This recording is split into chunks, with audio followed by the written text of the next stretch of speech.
See, the thing is about Elon and his little launch pad. See, I've got it on the screen here, right? The Gulf of Mexico is surrounded by cheap land with barely any people on it, right? So it's seemingly a good site to put launch base for stuff that's probably going to travel cross continent. That's what these are. These are cross-continental rockets or, X-planet rockets. It's the same thing. Rockets that can travel long distance and hit a particular point. Whether they can land or not is the new thing that Elon promises. He hasn't managed it yet. He's just fired off normal rockets which blow up when they hit. We already had that. So, but let's have a little closer look at the launch site, right? So we've got Havana, we've got Cuba, we've got all these places down here in Mexico filled with lots and lots of people, like high density populated areas.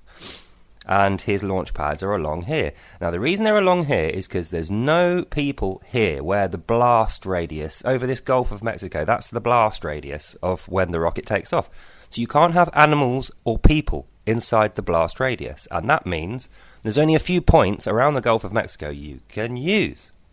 Now, the reason that we saw the rocket explode, and it was just on cue, they knew when it was going to explode and exploded on the second it was supposed to explode, is because it was detonated, right? As it was going like this, they were trying to plot where it was going to land, and it kept moving, so they couldn't plot where it was going to land safely. It might have landed on a city and blown a ton of people up, right? So they waited until it was out to sea and facing further out to sea, and then they pressed the button to detonate it. Now, the problem is, had it done that earlier in the launch cycle, it would have actually killed a lot of people. So they couldn't do that.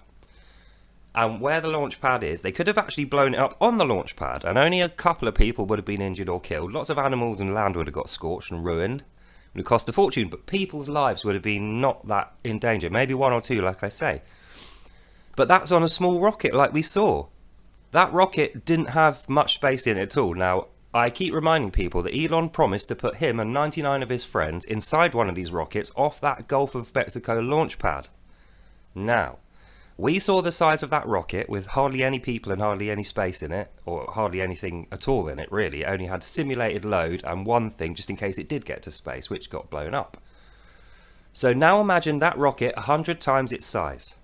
That's what they're going to have to do. You can't just put 100 people stacked in like 100 pennies stacked together, shove them, it's not like this is the human bit, we put that in. That's not how it goes. Each person needs equipment. They need oxygen. They need a G-suit. They need food. They need water. They need tools. They need equipment. They need a medical pack, and they need a survival pack in case they float out into space and they need to wait for someone to come out and get them. Or, there's hundreds of things that need to be considered. And if you're going out into space where there's no people, no buildings, nothing out there to help you, you need to bring the stuff with you that's going to help you survive and make it back to Earth.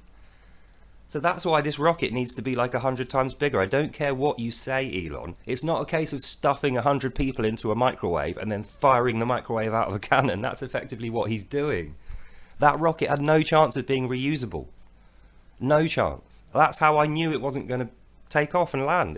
Like I said, how could I predict that so well 2 months ago, probably more than that, and then have it happen so accurately? It's because it's obvious. I am not a genius. I've got a GCSE in physics that I got like a D grade. I had to relearn it a few years ago.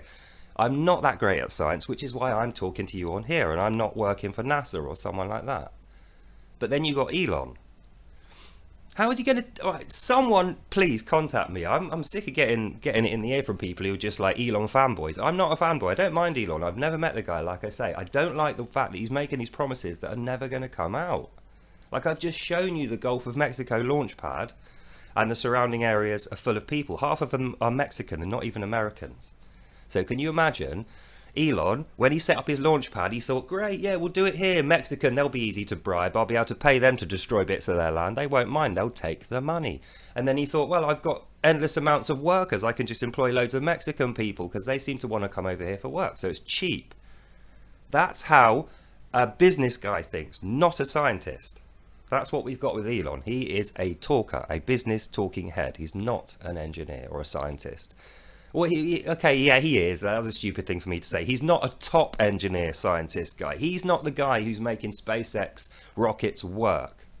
He didn't steal it, but he copied and borrowed a lot of the technology from ESA, NASA, guys that have previously done this in the public interest. This is not in the public interest. This is a private commercial project led and funded by private individuals. That's why I'm annoyed with it. We, as the general public, put so much time and effort and money into the NASA project. Even British people did with the British Space Agency and the European stuff. We put money towards that, and he's now getting to be the beneficiary of that, and we're not getting to get the results.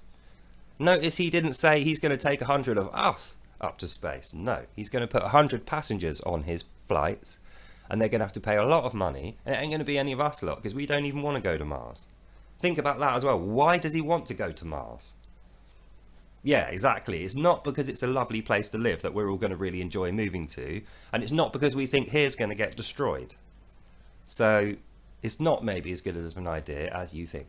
But anyway, that's all I've got to say now. We've seen the launch pad's too small, we've seen the rocket's not reusable, we've seen the rocket is not cheaper, it doesn't use less fuel, it doesn't have more onboard cargo space, and it isn't cheaper per ton of stuff to get up there, because obviously your stuff needs to survive the flight and return, and then the rocket has to be used for a second whole successful mission for that promise to come true. That's what I've been saying.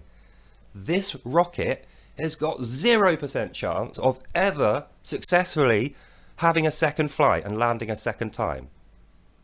NASA couldn't do it, and they admitted that it wasn't possible on the current technology, and that's why they went with the fuel pods that you throw away and they land in the sea, and then you just get the rockets way up there.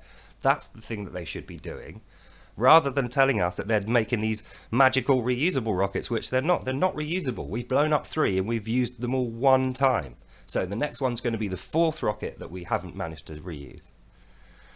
It's like, come on guys, don't let Elon fool you. Don't be a lemming. Don't be an Elon lemming and just pat him on the head and, you know, just don't. It's not going to be good for the planet, you or I. This is serious stuff. It's a military rocket. That rocket, if it can make its way to the moon or Mars and back, what's to stop us building a rocket that goes to Russia and back? Yeah? But it won't be carrying people, will it? Well, not in the current geopolitical regime anyway. It's going to carry weapons.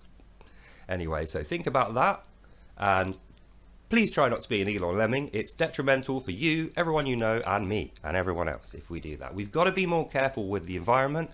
We've got to be more careful with our resources. Thousands of tons of rocket fuel. How far did we get? Well, 50 meters. It's a waste. Let's not do it. So I'll see you in the next one, and hope you enjoyed that. And please, God, let's stop wasting rockets. These things are really important. We should be making the most of them. So let's try and do that, guys, and I'll see you in the next one. Bye.